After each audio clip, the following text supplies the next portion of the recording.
Stop vaping now. A patient whose lungs were irreparably damaged. About hundreds of possible cases of pulmonary illness.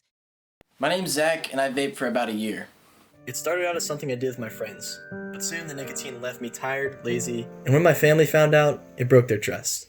It was difficult, but I did manage to quit. And that's why I'm advocating against this. Our team here at Green High School is trying to prevent kids from getting hooked.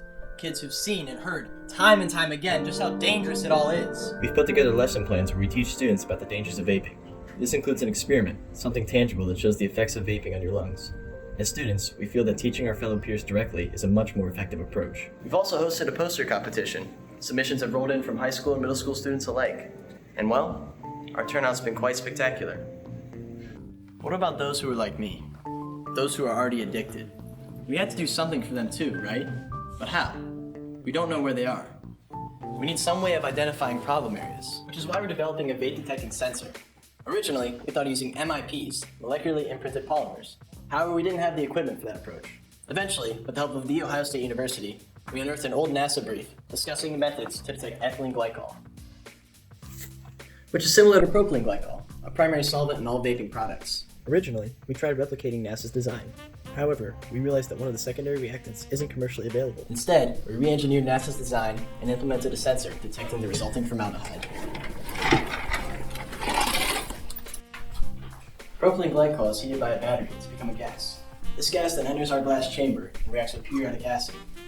This reaction forms a cyclic periodic intermediate molecule that quickly breaks down into acetaldehyde, formaldehyde, water, and iodic acid. Here's our working prototype, which detects the resulting formaldehyde from the reaction in here through this sensor, coupled with a thermal sensor on the top, which detects the heat signature of a vape and sends an impulse through the Raspberry Pi, which alerts an administrator via text message and website.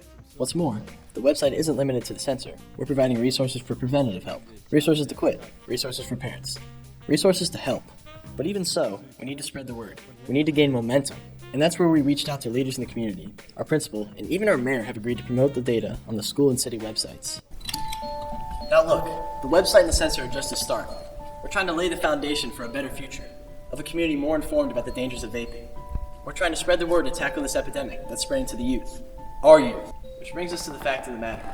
Zach's not my real name, but Zach is based on a real person with a growing addiction, a real person with a turbulent future and a sullied education.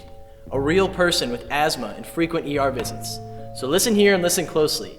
Vaping is growing. It is a serious issue that we need new solutions to. Solutions we have. We will outgrow it. This is what vaping looks like. And this is how we fix it.